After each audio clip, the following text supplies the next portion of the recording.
నమస్తే, welcome to our channel. Tirumala కల్తీ నెయ్యి కేసులో కీలక నిందితుడిగా ఉన్నటువంటి చిన్నప్పన్న పేరిట కేవలం ఒక్క నెలలోనే 6,433 సుపదన్ టికెట్లు ఉండడాన్ని ఏ విధంగా చూడాలి? ఇది చూస్తే 2021 వైసీపీ హయాంలో జరిగిన విషయం. మరి వైవి సుబ్బారెడ్డి నాకు 2019 వరకే చిన్నప్పన్న పిఏగా ఉన్నారు, తర్వాత వేమిరెడ్డి ప్రభాకర్ రెడ్డి గారికి ఉన్నారు అంటూ ఆయన చెప్పిన కామెంట్స్ కానివ్వండి, ఇప్పుడు చూస్తే తాజా ఈ న్యూస్ కానివ్వండి, ఏ విధంగా చూడాలి అంటే ఇవి రెండు కూడా మనం చూసుకున్నట్లయితే వైవి సుబ్బారెడ్డికి చిన్నప్పనికి ఉన్న సంబంధం బయటపడిందని చాలామంది చెప్తున్నారు. మరి అసలు ఈ పరిణామాన్ని ఏ విధంగా చూడాలి తెలుసుకునే ప్రయత్నం చేద్దాం.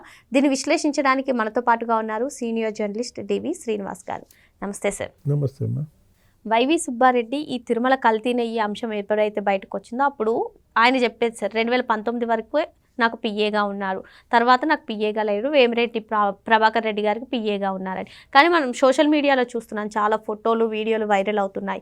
ఎక్కడ సుబ్బారెడ్డి ఉన్నా, ఎక్కడ సుబ్బారెడ్డి భార్య స్వర్ణ మేడం ఉన్నా సరే వాళ్ళ వెంటే నీడలాగా చిన్నప్పన్న వెళ్ళడం. మరి మొత్తానికి ఈ రోజు వచ్చినటువంటి కథనాలు కానివ్వండి, అంటే చిన్నప్పన్న పేరిట ఒక్క నెలలోనే 6,433 సుబదన్ టికెట్లు. అంటే వైవి సుబ్బారెడ్డికి చిన్నప్పనకి నిజంగా సంబంధం లేకపోతే, నిజంగా పిఏగా కాకపోతే ఇన్ని ఎలా వస్తాయి అంటారు? అది సుపదమా సుబ్బారెడ్డి పదమా? ఇప్పుడు సుబ్బారెడ్డి బాటలో మరి చిన్నప్పన్న, అంటే చిన్నప్పన్న వేరు సుబ్బారెడ్డి వేరు కాదు. అంటే అతను వైవి చిన్నప్పన్న, లేదు ఈయన కడూరి సుబ్బారెడ్డి. ఇవాళ సుబ్బారెడ్డి నీడగా మరి చిన్నప్పన్న మీరు అన్నట్టుగా ఒక్క సెప్టెంబర్ నెలలో 2021లో 3,433 సుపదం టికెట్లు ఇచ్చాడంటే ఇవాళ మరి టీటీడీ బోర్డు చైర్మన్ సుబ్బారెడ్డి చిన్నప్పన్న? అంటే చైర్మన్గా సుబ్బారెడ్డి లెటర్ ప్యాడ్ మీద ఎవరి ఫోన్ నంబర్ ఉంది? Chinnappanna phone number. అంటే అది అసలు సుబ్బారెడ్డి ఫోన్ నంబరే చిన్నప్పన్న దగ్గర ఉందన్నారు. అంటే ఇప్పుడు ఈ టికెట్లన్నీ కూడా అమ్ముకున్నారా? ఇప్పుడు సుపదం టికెట్ ఖరీదు ఎంత అమ్మా? 500 రూపాయలు ఉంటుంది. మరి ఆ 500 రూపాయలు సుపదం టికెట్ని మరి వీళ్ళు ఎంతకు అమ్మారు? 1000కి అమ్మారా? 5,000కి అమ్మారా? ఇప్పుడు 6,433 అన్నావు, ఎంత నెలకి? ఇప్పుడు ఎన్ని నెలలు జగన్మోహన్ రెడ్డి సీఎంగా ఉన్నాడు? ఇప్పుడు 60 నెలలు, 66,433 వేసుకో, ఎంత వచ్చింది? 3,85,980 టికెట్లు. అంటే ఆన్ యావరేజ్ వేసుకుంటే 3,85,980 టికెట్లు. అంటే 3 నుంచి 4 లక్షల టికెట్లు అమ్మారు. ఎవరు? ఒక చిన్నప్పన్న చేతుల మీదుగా ఇచ్చారు. అది బ్లాక్లో అమ్ముకున్నారా? 1000కి అమ్మారా? 5,000కి అమ్మారా? మరి ఆ కొన్నాళ్ళు చెప్పాలి. ఇప్పుడు నువ్వు అది 500 రూపాయల లెక్కన వేసుకుంటే దగ్గర దగ్గర 20 కోట్లు. 20 కోట్లు అనగానే నీకు మళ్ళీ హవాలా గుర్తొస్తుంది. ఏది? మంగళం ఆ డైరీ ఉంది కదా, ఏది వైష్ణవి డైరీలో 20 కోట్లు అపూర్వ చావుడాకు అందినాయని సిట్ పట్టుకుంది. అది ఆ డబ్బు పట్టుబడిన దీంట్లో 75 లక్షలు దొరికాయి. ఆయన ఎవరో చెప్పారు, ఆ డైరీ నిపుణుడు విజయ్ భాస్కర్ రెడ్డి కన్నీళ్లు పెట్టుకుని, అసలు మామూలుగా కాదేమని, అసలు కోర్టులో మ్యాజిస్ట్రేట్ గారి దగ్గర కన్నీళ్లు పెట్టుకుని ఇంకా మిగిలిన డబ్బు ఏదో ఉంది 34 లక్షలు, అది సిట్ సీజ్ చేసింది, హ్యాండ్ ఓవర్ చేశారు. ఏదో 8 గ్రాముల గోల్డ్ కాయిన్ కూడా ఇచ్చినట్టున్నారు. అంటే 75 లక్షలు దొరికాయి ఆచూకీ.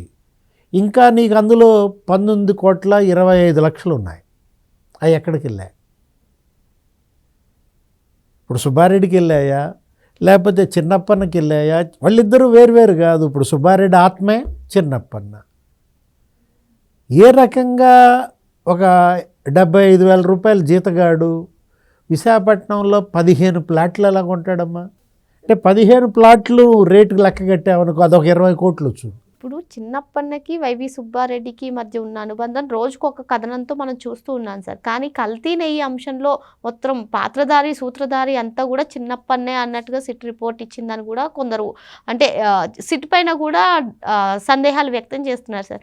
మొత్తానికి మళ్ళీ ఇన్వెస్టిగేషన్ చిన్నప్పన్న సైడ్ నుంచి వైవి సుబ్బారెడ్డికి చిన్నప్పన్నకి మధ్య ఉన్న సంబంధం నుంచి చేసుకున్నట్లయితే సుబ్బారెడ్డి అరెస్ట్ అయ్యే అవకాశాలు కానివ్వండి, సుబ్బారెడ్డి పేరును మెన్షన్ చేస్తూ మళ్ళీ ఇన్వెస్టిగేషన్ సాగుతుందంటారు. ఎందుకంటే సుబ్బారెడ్డి ఒప్పుకున్నాడు కల్తీ జరిగింది, రసాయనాలు కెమికల్స్తో కల్తీ జరిగిన మాట వాస్తవమే, కాకపోతే నాకు సంబంధం లేదు, అధికారులు పని అంటాడు. అధికారులు ఏమంటారు? అసలు ఆ దేవాదాయ చట్టం ఏం చెప్తోంది?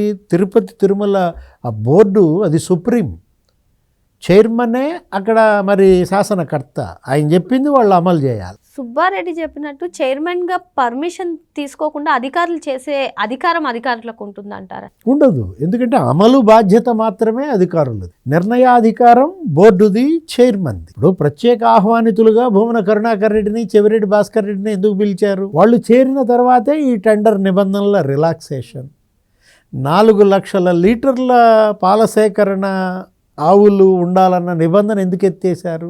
అది పట్టుకోవటం లేదు. ఇప్పుడు కావాలనే ఈ డైరీలకు ఇవ్వడం కోసమే టెండర్ నిబంధనలు సడలించారు. ఇదంతా కూడా ఒక పకడ్బందీగా జరిగిన ప్లాన్డ్ క్రైమ్ అన్నమాట, ఆర్గనైజ్డ్ క్రైమ్.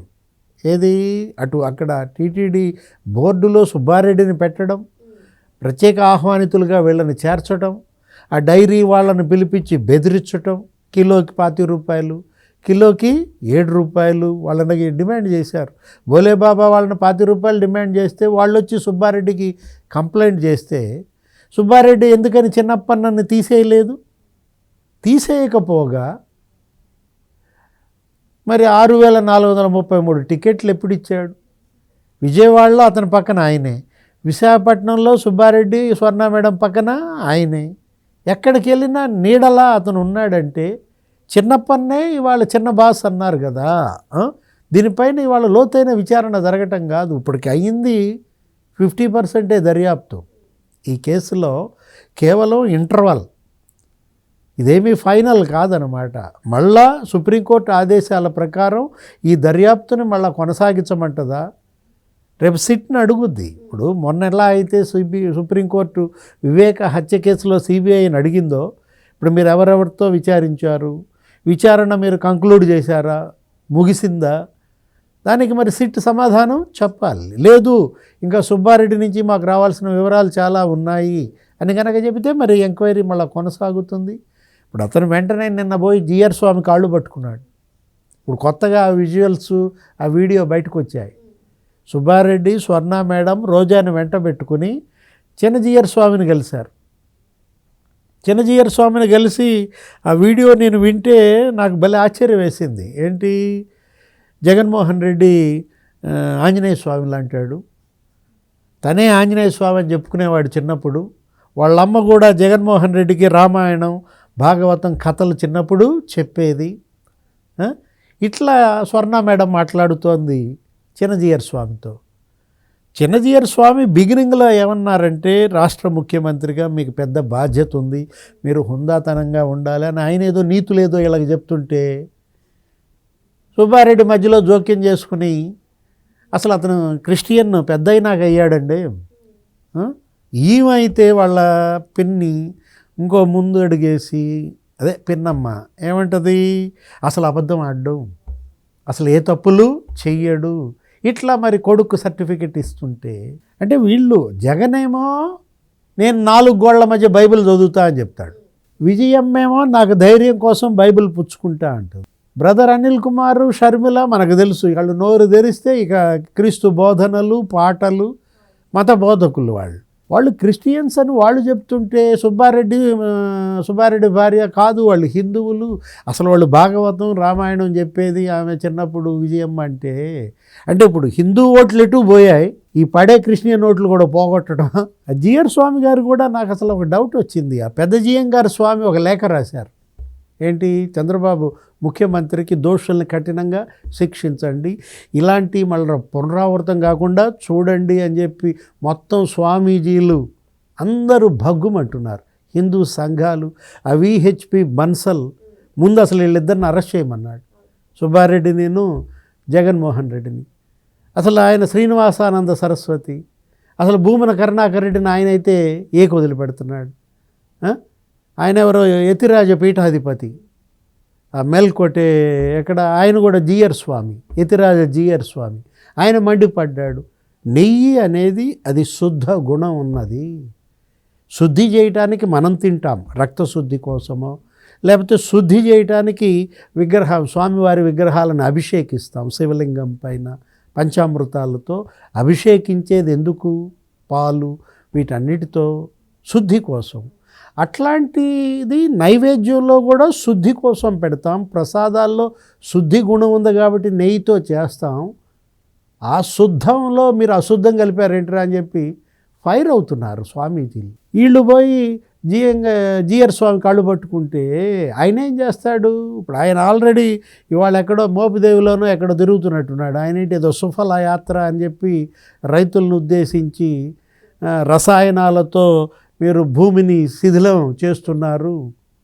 ఇప్పుడు మన్ను నుంచి అన్నం సృష్టించే రైతు పాదమే రామపాదం అంటూ ఆయన ఏదో నిన్న కూడా 7 గ్రామాలు 8 కిలోమీటర్ల పాదయాత్ర ఏదో ఆయన చేసుకుంటుంటే, ఆయన ఇంకో విషయం రసాయనాలతో భూమి చిక్కి శల్యం అవుతుందని ఆయన ఆందోళన ప్రకటిస్తున్నాడు.